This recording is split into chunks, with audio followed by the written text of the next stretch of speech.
नाव सत्यनारायण मंत्री. मी आयुर्वेदिकचं आणि शेतीचं जैविक औषध नेटसपच्या माध्यमातून काम करतो.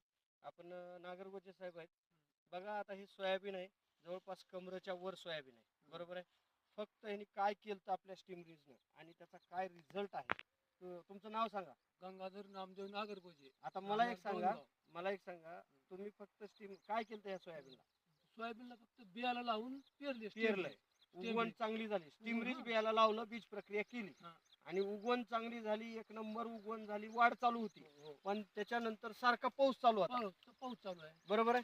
आणि जरी एवढा पाऊस पडून सुद्धा लोकांचे सोयाबीन खुजे आहेत, बरोबर आहे, वाढ झाली नाही.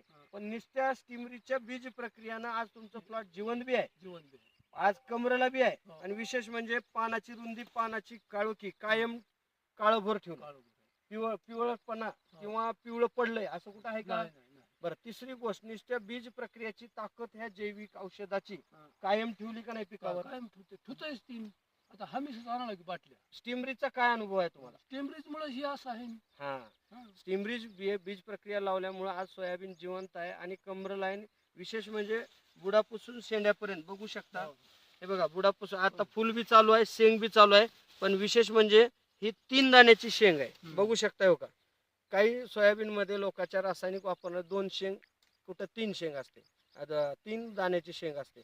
तर इथं काही ठिकाणी रासायनिक वापरण्याचे 2 पण दाणे, पण सरसगट 3 दाण्याची शेंग आहे. या जैविक औषधामुळे तुमचा फायदा व्हायला. बरं, 100% मंत्रीवर आणि जैविक औषध गॅरंटी बसली का? मग आता घेण्यासाठी आला होता. बरं, शेतकऱ्याला काय संदेश देऊ शकता? हे जैविक सेंद्रिय आपलं स्टीमरीज वापरावं का नाही? वापरावं लागतंय.